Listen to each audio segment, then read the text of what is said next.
안녕하세요. 쌍문동 윤리의 꽃입니다. 오늘 9월 모의평가 문제 중에 세아가 윤리 킬러 문항 몇 가지를 저와 함께 풀어보도록 할게요. 자, 먼저 7번입니다. 자, 질서 정연한 사회라고 하는 키워드가 나오면 우리는 일단 첫 번째로 롤즈를 떠올리죠. 그리고 두 번째로는 해외 원조에 대한 생각에서 싱어가 롤즈를 비판한 그런 지점을 떠올리게 됩니다. 10중 8구 질서 정연한 사회라고 하는 키워드가 나오면 롤즈 가능성이 있죠. 자, 어쨌든 이 질서 정연한 사회에서 개인은 정의로운 제도를 유지하고 발전시켜야 하는 자연적 의무를 지니므로 정의로운 법에 따라야 한다. 질서 정연한 사회는 결국 정의의 원칙에 의해서 사회의 기본 구조가 운영되는 사회를 이야기하겠죠. 그런 체제 속에서 사람들이 정의로운 법에 따라야 하는 것은 너무나 자연스러운 의무로서 다 납득이 되는 것이에요. 자, 그런데 문제는 뭐예요? 부정의한 법을 어디까지 따라야 하는가가 문제가 됩니다. 자, 그래서 이 부정의한 법을 어디까지 따르고 어디서부터 불복종해야 되는가 하는 시민 불복종에 관한 이론 역시 공정하게 결정하려면 원초적 입장에서 합의해봐야 돼 라고 이야기하고 있죠. 롤즈의 두 번째 키워드인 원초적 입장이 제시되고 있네요. 자, 그랬을 때 이 사람들은 정당한 시민 불복종을 규정하는 조건들을 채택하게 될 건데 그게 뭐냐를 안다면 이제 이 선지의 내용 중에서 정답을 찾을 수 있는 것이죠. 자, 첫 번째, 시민 불복종은 다수의 이익을 증진시킬 목적으로 행해져야 된다. 다수의 이익을 증진시키는 것을 추구하는 입장은 공리주의적인 입장이죠. 롤즈는 공리주의 입장을 비판합니다. 어떤 이익 증진을 고려하거나 그런 것들이 아니라 우리가 고려해야 하는 것은 결국 정의의 원칙에 기초해야 된다는 것이 롤즈의 생각이죠. 그래서 여기서 여러분이 아마 연상했을 단어는 그걸 거예요. 다수의 이익이 아니라 다수의 정의관이 되어야 하는데 공부를 한 40%만 한 친구들은 다수의 어쩌군데 하면서 1번을 찍었을지도 몰라요. 그러지 않길 바랍니다. 자, 선지 2번. 공직을 맡을 권리를 침해하는 정책은 시민 불복종의 대상이 된다. 그래서 부정의한 법이 있어. 현실적으로 모든 법이 완벽하게 정의로울 수는 없죠. 그런데 부정의한 법을 어디까지 따르고 어디서부터 불복종할 것인가를 정하는 가장 중요한 기준은 뭐예요? 다시 정의의 원칙이 됩니다. 자, 지금 우리 사회는 정의의 원칙에 기초해서 우리 사회의 체제가 운영되고 있는데 지금 이 법이나 정책이 이 개별적인 법이나 정책이 정의의 원칙을 위협하고 있다 라고 하는 판단이 들 때에만 그 법과 정책이 시민 불복종의 대상이 되죠. 자, 이때 세부적으로는 정의의 원칙 가운데 평등한 자유의 원칙과 공정한 기회 균등의 원칙을 이야기합니다. 그리고 차등의 원칙 같은 경우는 우리가 그것이 심각하게 어기고 있는지, 즉 차등의 원칙이 심각하게 침해되고 있는지 어쩐지를 추적하기 어렵다는 현실적인 이유로 제외시키는 거예요. 그래서 막 적극적인 관점에서 차등의 원칙을 빼야 돼 이게 아니라 실제로 우리가 추적해서 그 부정의가 얼마나 심각한지 차등의 원칙이 얼마나 침해되고 있는지 추적하기 어려우니까 뺀 거예요. 그래서 기존의 선지에서 정의의 원칙이라고 해도 정답이고 평등한 자유의 원칙이나 공정한 기회균등의 원칙이 나와도 정답이 되죠. 이런 것들을 침해하는 경우에는 시민 불복종의 대상이 된다. 자, 그리고 여기서 공직을 맡을 권리를 침해하는 것은 결국 공정한 기회균등의 원칙을 침해하는 것이라고 볼 수 있겠죠? 이것이 정답입니다. 자, 선지 3번. 시민 불복종은 양심적 행위이죠. 그렇지만 그 자체가 사회에 위협이 되는 것이 아니라 오히려 우리 사회를 지키려고 하는 거예요. 우리 사회를 지키기 위해서는 저렇게 심각하게 정의의 원칙을 위협하고 있는, 침해하고 있는 저 법과 정책이 개선되어야 돼. 이걸 알리기 위한 게 시민 불복종이니까요. 자, 선지 4번. 시민 불복종은 헌법의 근거에 이의를 제기하는 정치적 행위이다. 자, 여기서 봤을 때 거의 정의로운 사회에서만 가능한 바로 이 시민 불복종이라고 하는 행위는 결국 정의의 원칙을 지키기 위한 거예요. 질서정연한 사회 또는 거의 정의로운 사회라고도 나오는데 그것의 헌법의 근거가 되는 것은 결국 정의의 원칙이죠. 그러니까 이건 근거에 대해 이의를 제기하는 것이 아니라 오히려 헌법의 근거가 되는 정의의 원칙을 지키기 위한 행위다. 선지 5번. 원초적 입장의 당사자들은 어떠한 부정의에도 저항할 것을 합의한다. 이제 이거 틀린 거 알아야 해요.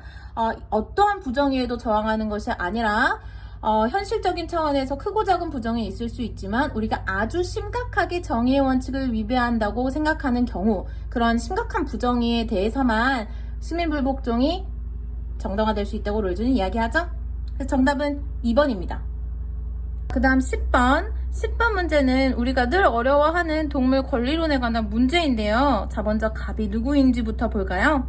이 세상엔 육체와 영혼이라는 두 가지 실체가 있고 물질적 육체와 비물질적 영혼의 혼합체인 인간과 달리 동물은 의식이 없는 기계다. 동물을 의식이 없는 기계로 표현한 사람은 바로 데카르트죠. 데카르트는요, 나는 생각한다 라고 하는 인간의 사유의 힘에 근거해서 인간의 존재를 긍정한 근대사회를 열었던 철학자이기도 하죠. 그만큼 사유의 힘을 강조하는 사람입니다. 그래서 이런 데카르트가 보기에 생각하는 힘이 없는 동물은 어떠한 도덕적 권리도 가질 수가 없다고 보겠죠. 자, 그 다음 을은요, 삶의 주체라고 하는 단어 보는 순간 레건인 걸 여러분 이미 알고 있죠? 그리고 이러한 삶의 주체는 뭐 이런 존재들이다. 병은 돼지 나왔고 이 돼지의 유형을 윤리적 관점에서 고찰해야 된다고 이야기하고 있고 생명공동체의 온전성, 안전성, 아름다움의 보존에 기여한다면 옳고 그렇지 않다면 그르다 라고 보는 레오폴드의 입장이네요. 자, 이때 생명공동체라고 하는 단어를 보고 생명이다, 생명중심주의 하는 친구 9월엔 없어야 합니다. 생명공동체는 크게 세 가지 부류에서 나오는데 첫 번째가 레건이죠. 레건도 생명공동체라는 단어가 나온 적이 있어요. 제시문에. 또 테일러, 생명중심주의, 그 다음 레오폴드까지 이런 단어를 많이 써요. 그리고 그 외에도 많은 사상가들이 사용하는 단어입니다. 그런데 이 생명공동체가 생태계를 뜻하는지 아니면 생명을 지닌 개체들의 집단을 의미하는 건지 여러분들이 잘 파악을 해야 되겠죠. 자, 그렇다면 보기를 같이 보도록 할까요? A는 데카르트에게만 해당하는 내용이어야 합니다. 동물을 자원으로 사용하는 것이 금지되지는 않는다.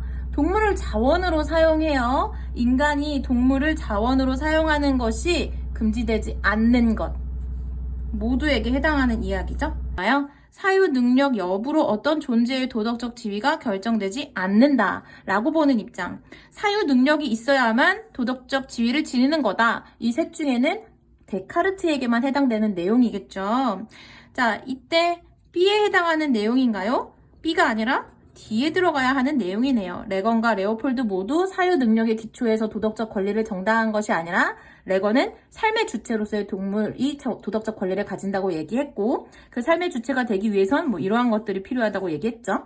또 레오폴드는 생태계 구성원이라면 모두가 도덕적 지위를 가진다고 이야기했죠. 그렇기 때문에 이거는 둘의 공통점이 되어야 합니다. 그 다음 디귿. 살아있는 모든 개체는 도덕적 고려 대상인 공동체의 일환이다.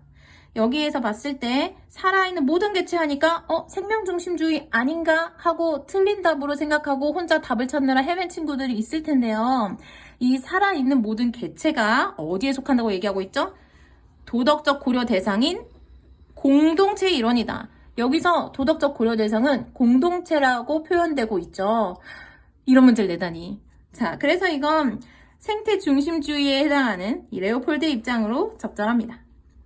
그 다음 생명에 대한 권리는 권리를 지니고 있다는 건 어떤 도덕적 지위를 누리고 있다는 거예요. 권리가 있다는 건 그렇죠? 인간에게만 한정된 특수한 권리가 아니다 라고 볼 사람들 바로 레건과 레오폴드죠. 삶의 주체 또 생태의 구성원에게 모두 어떤 권리가 있다라고 보는 거니까 또 레오폴드에게는 생명을 지닌 모든 존재는 생태계의 구성원으로서 자기 생명에 대한 권리를 가지고 있다고 보겠죠. 레건은 의무론적 입장에서 삶의 주체인 동물은 권리가 있다고 이야기하겠고요. 자, 데카르트는요. 권리라고 하는 개념은 사유하는 힘을 지닌 인간에게만 해당되는 내용이겠죠. 그래서 이 10번 문제의 정답은 3번이었습니다. 자, 13번 문제입니다. 자, 갑을병 사상가 입장으로 적절하지 않은 것을 고르는 문제예요. 자, 먼저 갑, 일반 의지라고 하는 키워드가 보이는 순간 루소를 떠올려야 해요. 자, 이 일반 의지 뒤에 있는 내용도 볼까요? 일반 의지에 복종하기를 거부하는 자는 국가에 의해 강제를 당하게 된다. 국가는 모든 구성원의 생명 보존을 위해 존재한다. 국가를 이루는 사회계약의 목적이 바로 생명 보존에 있음을 여기에서 드러내고 있죠. 사회계약의 목적은 구성원의 생명 보존이에요. 자, 그런데 살인자는 어떻죠? 다른 사람의 생명을 빼앗음으로써 우리의 사회계약의 목적 자체를 위협한 사람이에요. 이런 사람에 대해서 루소는 이제 더 이상 우리 사회계약의 구성원이 아님으로 추방하거나 사용해야 된다고 이야기해요. 그런데 생명 보존을 위해서 우리가 구성한 공동체에서 추방한다는 건 결국 그 사람의 생명 뺏어버리겠다는 말하고 똑같은 거죠. 뭐 결국 죽겠지, 공동체에서 추방되면. 자, 어쨌든 사용자에 대해서는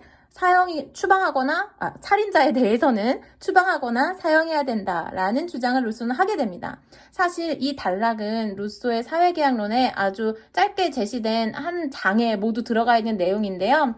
그래서 루소가 명확하게 막 구분되지 않는 부분은 좀 있어요. 하지만 사형에 대해서 부정하지 않았다. 살인자에 대한 사형을 사회계약의 목적을 위협했다는 측면에서 긍정했다라고 하는 정도를 기억해두면 좋겠습니다.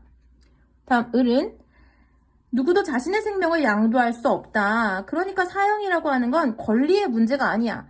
너 사회계약에 동의했잖아. 너는 다른 사람의 목숨을 빼앗았으니까 사형시켜야 돼. 뭐 이런 식의 문제가 아니라는 거예요. 사형이라고 하는 건 국가가 유용하다고 판단한 경우에 시민 한 사람과 벌이는 정쟁이다. 그렇다면 국가가 한 사람과 전쟁을 벌이는 게 사형이라면 그 사람을 죽여서 얻을 수 있는 유용성이 어마어마해야 되겠죠. 반대로 그 한 사람의 목숨을 빼앗아야만 국가가 지켜줄 수 있는 뭐 그런 어마어마한 위협이 되는 그런 사람이겠지. 근데 그런 경우는 거의 없겠죠. 그러니까 결국 국가에 의한 사형은 정당화되기 어렵다. 국가는 사회 계약에 근거해서 사형을 집행해야 되잖아요. 그런데 결국 사형이라고 하는 건 하나의 전쟁과 같다고 했으니까 이렇게 사형을 부정했던 사람의 입장, 사회계약론의 입장에서 우린 베카리아의 입장을 배웠습니다. 자, 그 다음 병. 누구나 형벌받을 행위를 의욕하여 스스로 이성적 존재가 자율적으로 범죄를 의욕했어? 범죄라고 하는 건 타인을 수단으로 만드는 것과 같은 거야. 그런데 인간은 목적으로서 가치를 지녀야 되는데 타인을 수단으로 대했다? 근데 인간은 동시에 네가 행위한 준칙이 보편화될 경우를 생각해서 행위하는 그런 이성적이고 자율적인 존재잖아. 그러면 다른 사람한테 범죄를 저지른 순간 그 사람은 인간성을 상실한 거야. 그래서 형벌을 통해서 그 사람이 그 자기의 잘못에 대해 책임지고 인간성을 회복할 수 있는 기회를 줘야 돼. 그런데 살인이라고 하는 건 오직 사형밖에는 답이 없어. 그러니까 우리가 살인자를 사형시키는 건 물론 그의 목숨은 뺐지만 동시에 그의 인간성을 회복시켜주는 일이기도 해. 라고 말하는 사람 바로 칸트예요. 자, 이때 적절하지 않은 내용은 뭘까요? 선지 1번. 살인범은 자신이 사회 구성원이 아님을 스스로 입증한 자이다. 그러니까 추방하거나 사형시켜라. 우리가 사회를 구성한 목적은 생명 보존에 있는데 타인의 생명을 빼앗았다는 건 나 이제 우리 구성원 안 해 라고 말한 거 똑같은 거야. 루스가 보기에. 그래서 추방이나 사형을 시켜야 된다고 이야기하죠. 그 다음 베카리아는 을은 사형은 시민에게 지속적으로 가장 큰 공포감을 주는 형벌이다.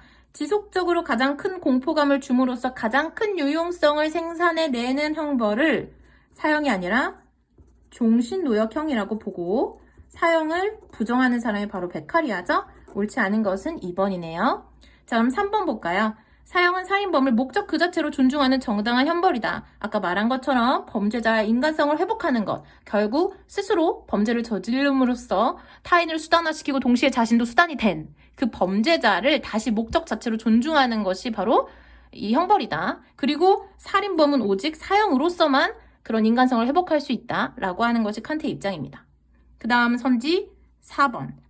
범죄에 상응하는 형벌의 부과는 사회계약에 근거해야 된다. 그러니까 루소는 당연히 사회계약 맞고 베카리아도 사회계약의 입장에서 이 사회계약에 근거한 형벌을 부과해야 된다는 것을 강조하고 있죠. 그렇지 않은 것, 즉 사형이라고 하는 건 전쟁밖에 되지 않는다라고 이야기하고 있어요. 그래서 이거 다 맞는 거고. 다음 선지 5번. 형벌은 정의의 기초가 되는 원리에 따라 부과되어야 한다. 이것도 맞죠? 자, 베카리아에게 정의의 기초가 되는 원리는 뭐예요? 공리의 원리예요. 자, 칸트에게 정의의 기초가 되는 원리는 뭐예요? 도덕 법칙이잖아요. 자, 그래서 13번의 정답은 2번입니다. 자, 15번 문제입니다. 맨날 풀어도 헷갈리는 해외 원조 문제인데요. 사실 공부를 제대로 한 친구들은 정답을 찾기에 굉장히 쉬운 문제이기도 해요. 사실 답이 정해져 있거든. 해외 원조와 관련된 문제는. 명확하게 롤즈는 해외 원조의 대상이 되는 사회는 고통받는 사회밖에 없다고 이야기해요. 그 외에 빈곤국이나 다른 무법국가나 이런 것들은 원조의 대상이 아닙니다. 질서정연한 사회도 원조의 대상이 아니에요. 원조의 대상은 오직 불리한 여건, 즉 정치 문화라고 하는 게 너무 수준이 낮아서 그 안에서 사회적 분배가 제대로 이루어지지 않아서 사람들의 인권이 침해되는 그런 고통받는 사회만이 원조의 대상이 돼요. 자, 아주 명확한 문제죠. 근데 이번 문제는 사실 선지에 오히려 공부를 많이 한 친구들이 어려워했을 만한 내용이 있어요. 이따 같이 보도록 할게요. 자, 이거는 고통받는 사회를 돕지 않는 건 정당화될 수 없다. 즉, 이렇게 고통받는 사회를 돕는 것은 의무다라고 이야기하는 거죠. 원조를 의무라고 보고 고통받는 사회가 스스로 미래의 경로를 결정할 수 있도록, 다시 말하면 이러한 고통받는 사회가 질서정연한 사회가 될 때까지 도와주는 것이 원조고 그것은 바로 의무다라고 보는 입장 롤즈입니다. 자, 여기 나오지 않았지만 하나 더 이야기하면 질서정연한 사회가 될 수 있게, 고통받는 사회가 질서정연한 사회가 될 수 있게 도와주는 원조의 주체는 누구예요? 질서정연한 사회의 구성원들이죠. 자, 그 다음 을은 누굴까요? 절대 빈곤으로 고통받는 사람들을 방치하는 것은 정당화될 수 없다. 고통받는 사람을 방치하는 건 정당화될 수 없어. 언제 고통받는 사회가 질서정연한 사회 될 때까지 기다려. 바로 지금 고통받는 사람이 있다면 그 사람은 원조의 대상이야. 그러니까 우리는 원조를 의무로서 실천하되 전 지구적 차원에서 이익의 평등성을 고려해야 돼. 전 지구적 차원에서 세계 시민주의의 관점 나왔죠? 이익의 평등성, 이익 평등 고려를 국제적인 차원에도 적용해야 된다고 보는 사람, 바로 싱어입니다. 자, 싱어는요, 이 공리의 원칙을, 이 공리의 원리를, 이익의 평등한 고려의 원칙을 뭐 인간과 동물에게만 적용하는 것이 아니라 국제사회에도 그대로 적용해야 된다고 이야기해요. 자, A는 롤즈는 긍정하고 싱어는 부정할 내용이, B는 롤즈가 긍정할 내용이, C는 싱어가 긍정할 내용이 들어가야 되겠죠. 같이 보기를 볼까요? 이 기억 보기가 선생님이 봤을 때는 약간 킬포예요. 특히 공부를 열심히 한 친구들은 정답을 맞췄어도 이해가 되지 않는 선지였을 거예요. 보면 경제적 불평등을 규제하는 원칙은 뭘까요, 여러분? 경제적 불평등은 이런 경우에만 정당화될 수 있어 라고 하는 롤즈의 원칙은요, 바로 차등의 원칙이잖아요. 물론 공정한 기회 균등의 원칙도 오케이? 플러스. 자, 그런데 이런 정의의 원칙, 결국 이게 정의의 원칙인데 정의의 원칙 하면 롤즈 아니야? 라고 해서 이게 맞다고 생각할 수 있어요. 하지만 정말 중요한 사실, 나 이런 수준의 선지가 지금 모의고사에 나왔다는 게 굉장히 놀랍고 수능이 정말 기대가 되네요. 자, 보면 롤즈는요, 국제사회에서의 문제는요, 정의의 문제가 아니라고 생각합니다.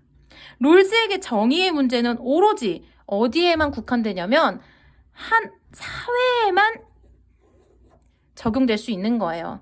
이 정의의 원칙의 대상이 되는 건 한 사회 안에서 이루어지는 분배에 관한 문제입니다. 이 사회라고 하는 건 결국 기본 구조를 가지고 있는 사회를 이야기하는데요. 영어로 모듈이라고 하는데, 결국에는 함께 어떤 협동해서 사회적 가치를 함께 만들어내고 그 사회 안에서 분배하는 그런 기본 구조가 공유되고 있는 사회에 정의의 문제가 성립하는 거예요.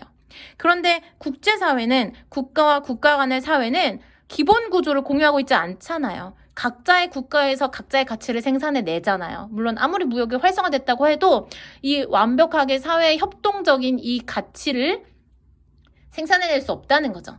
그래서 정의의 원칙을 국제사회에 적용하지 않습니다. 이런 점에서 특히 싱어의 비판을 받는 것이기도 하거든요. 자, 그런데 이런 맥락에서 본다면 이거 완벽하게 틀린 선지가 되는 거예요. 정의의 원칙은 원조의 근거가 될 수 없습니다. 롤즈에게. 국제적인 차원의 정의의 문제는 성립하지 않기 때문에요. 그래서 일관되게 정의의 원칙에 근거해서 시민불복종도 얘기하고 모두 얘기하다가 원조에 있어서만큼은 갑자기 고통받는 사회, 질서정연한 사회가 어쩌고저쩌고 딱 정확한 답만을 제시하고 있죠. 자, 어쨌든 이거 조금 심화된 내용인데 한번 다뤄봤어요. 아닌 거니까. 자, 그 다음 니은. 롤즈가 긍정할 내용. 천연 자원이 부족한 빈곤국도 원조 대상에서 제외 가능한가? 천연 자원이 부족하더라도 질서 정연한 사회라면 원조의 대상에서 제외될 수 있죠. 원조의 대상은 오직 뭐예요? 고통받는 사회입니다. 자, 그 다음 원조의 목적은 고통받는 사회의 자유를 확립하는 것인가? 고통받는 사회의 자유를 확립한다는 건 결국 고통받는 사회가 질서정연한 사회가 되고 인권이 보장된다는 그런 이야기죠? 그것이 원조의 목적으로 적절한 얘기죠. 그 다음 원조의 주체는 원조를 결정할 때 자기 이익을 고려해야 하는가? 공리주의의 입장에서 자기 이익은 고려의 대상입니까? 아닙니까? 자기 이익은 고려의 대상입니다. 단 타인의 이익과 동등하게 평등하게 고려를 해야 되는 것이죠. 그래서 정답은 5번이었습니다.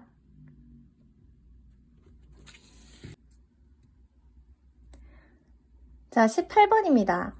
갑을 사상가 입장으로 적절한 것은 무엇인가요? 분배적 정의의 중심 문제는 사회체제의 선택이다. 정의의 원칙들은 기본 구조에 적용된다. 앞서 이야기했던 내용이 뒤에 문제의 힌트로 좀 나오고 있네요. 자, 그 주요 제도들이 하나의 체계로 결합되는 방식을 규제하는 것이다. 롤즈 입장이죠. 롤즈 입장에서 봤을 때 분배적 정의의 중심 문제는 사회체제의 선택이에요. 사회체제를 선택하는 것이 중요한 이유는 그것이 어떤 주요 제도들이 하나의 체제로 결합되는 그런 방식이 어떻게 이루어지는가 하는 기본 구조에 적용되는 정의의 원칙을 산출해내기 위해서이죠. 다시 말하면 그런 면에서 국제사회에는 정의의 문제가 성립될 수 없다는 거예요. 정의의 문제는 결국 사회체제를 선택하는 것이 중요한 문제이기 때문에 우리가 사회 기본 구조를 어떻게 만들 것이냐가 중심적인 문제니까요. 자, 여기까지 하고 다시 돌아와서 이 롤즈의 입장에서 봤을 때 공정으로서의 정의의 이념은 특수한 상황의 우연성을 처리하기 위해서 순수한 절차적 정의의 관념을 이용하고 있다. 순수 절차적 정의관 나왔죠? 명백하게 롤즈의 입장인 걸 알 수 있죠? 그 다음 분배적 정의에 완결될 원리는 오직 다음일 것이다. 어떤 사람이 분배가 정의로울 충분 조건은 그 분배에서 모든 사람이 자신이 소유하고 있는 것에 대한 소유 권리를 소유합니다. 소유 권리를, 정당한 소유 권리를, 자신의 소유 권리를 소유한다는 것이 정의다 라고 보는 사람 노직이죠. 자, 노직인 걸 아주 명확하게 드러내주고 있어요. 자, 그리고 이 두 원리 교정한 원리까지, 이 세 개까지. 자, 이랬을 때 보기 기업. 사유재산권은 차등의 원칙에 의해서만 제한될 수 있다. 자, 롤즈 입장에서 사유재산권은 이제 어디에 들어가요, 이거? 평등한 자유의 원칙에 들어간다는 걸 알고 있어야 돼요. 평등한 자유의 원칙은요, 제1원칙입니다. 정의의 원칙 가운데. 자, 이 제1원칙이 모두 충족되고 난 다음에 우리가 추구해야 되는 것이 제2원칙으로서의 공정한 기회균등의 원리와 원칙과 차등의 원칙이죠. 얘들은 제2원칙이에요. 이 둘 중에 당연히 평등한 자유의 원칙이 앞선다고 롤즈는 이야기하죠. 그래서 사유재산권은 차등의 원칙에 의해 제한될 수 없어요. 이 사유재산권과 같은 평등한 자유의 원칙이 이런 제2원칙에 앞서서 보장되어야 되는 것입니다. 평등한 자유는. 자, 그 다음 선지 니은. 분배정의의 정형적 원리는 필연적으로 재분배를 요구한다. 노직은요, 정형적 원리를 비판하는 사람이요. 다시 말하면 아리스토텔레스나 롤스와 같은 분배 이론은 정형적 원리라고 생각해서 싫어해요. 뭔가 결과를 고정시켜 놓는다는 거야. 예를 들어서 아리스토텔레스 같은 경우는 각자에게 각자의 몫을 이라고 하는 어떠한 형식을 추구하고 있죠. 그러면 마치 A, B는 C, D. 이거 우리 아리스토텔레스가 분배적 정의할 때 제시한 그 비례식이잖아요. 이랬을 때 임의로 A는 100만큼의 노력을 했고 B는 200만큼의 노력을 했다. 이들이 산출한 값이 모두 30일 때 어떻게 분배되어야 하죠? 10대 20으로 분배되어야 되죠. 이렇게 빈칸 채우기식의 분배라는 거예요. 정형적 원리라고 하는 것은 어떤 고정된 원리에 의해서 분배 결과가 이미 정해져 있고 그에 대한 빈칸 채우기를 해야 돼. 근데 이게 왜 필연적으로 재분배라고 하는 걸 불러오냐면 이런 거야. 심지어 아리스토텔레스가 이렇게 얘기하죠. 야, 근데 만약에 이렇게 돼야 되는데 만약에 15대 15로 잘못 분배됐으면 어떻게 해야 돼? 더 받은 사람 걸 빼서 덜 받은 사람 거에 더해야 돼 라고 하면서 무언가 잘못된 분배가 일어났을 때 그걸 시정해야 된다고 보고 그때 우리가 추구해야 되는 것이 산술적 비례라고 이야기하죠. 더하기 빼기. 오케이? 더 받은 만큼 빼고 덜 받은 만큼 더하는 그런 식의 재분배를 이야기하고 있잖아요. 노직은 그러면 안 된다고 비판하는 거예요. 그래서 이 니은 보기는 노직의 입장에서 할 수 있는 주장으로 맞아요. 그러니까 나쁘다는 거예요. 분배적 정의의 정형적 원리는. 자, 그 다음 디귿. 자신의 노동에 의한 결과에만 정당한 소유권이 부여된다. 라고 했을 때 나의 노동에 의한 결과에만 다시 말하면 내가 최초의 취득자일 때만 정당한 소유권이 부여되나요? 노지기 봤을 때는 취득도 가능하지만 이전도 가능하죠? 틀렸어요. 자, 그 다음 리을. 개인은 정당한 소유물에 대한 배타적 사용권을 지닌다 라고 했을 때 결국 정당한 소유물에 대한 배타적 사용권이라고 하는 건 그 개인의 배타적인 소유권을 인정해야 된다는 말하고 똑같죠. 이 소유권, 사유재산권이라고 하는 것은 롤즈에겐 평등한 자유의 원칙에 해당해서 보장되는 대상이고 노직에겐 마땅히 보장되어야 하는 것이죠. 그래서 18번의 문제의 정답은 4번이었습니다. 자, 마지막으로 20번 문제를 풀겠습니다. 자, 갑은 공화 정체인 국가들이 평화를 요구하는 시민들에 의해 쉽게 전쟁을 일으킬 수 없다. 국제사회에서 평화를 추구하는 것이 가능하다. 그런데 그러기 위해서 각 국가들은 공화 정체여야 된다라고 주장하는 사람은 칸트예요. 그러한 국가들은 자발적으로 결성한 평화연맹에서 하나의 단일 정부나 단일 국가가 아닌 각 국가들이 동등하고 평등한 그런 관계 속에서 자유롭게 결사한 평화연맹에 의해서 국제적인 자유와 평화가 보장받을 수 있다. 그래서 결국 영국 평화를 위해 세계 시민적 체제로 나아가고자 한다. 칸트의 입장입니다. 자, 을은요. 물리적 관점에서 협소하게 규정되던 기존의 폭력 개념은 불안정하다. 즉 물리적 관점에서만 폭력 개념을 규정해서는 안 된다는 입장이죠. 구조적, 문화적 폭력까지 없는 상태를 지향해야 된다. 소극적 평화 상태를 넘어서 그 이상의 적극적 평화를 추구해야 된다고 보는 갈퉁입니다. 자, 이랬을 때 올바른 것을 보기에서 골라야 되겠죠. 자, 기억 보세요. 이방인이 평화롭게 처신하는 한 우호적으로 대우해야 된다. 이런 선지를 처음 볼 수 있어요. 그런데 다른 말로 우리 지금까지 계속 보아왔어요. 자, 칸트가 제시한 영구 평화를 위한 제3의 확정 조항이 뭐였죠?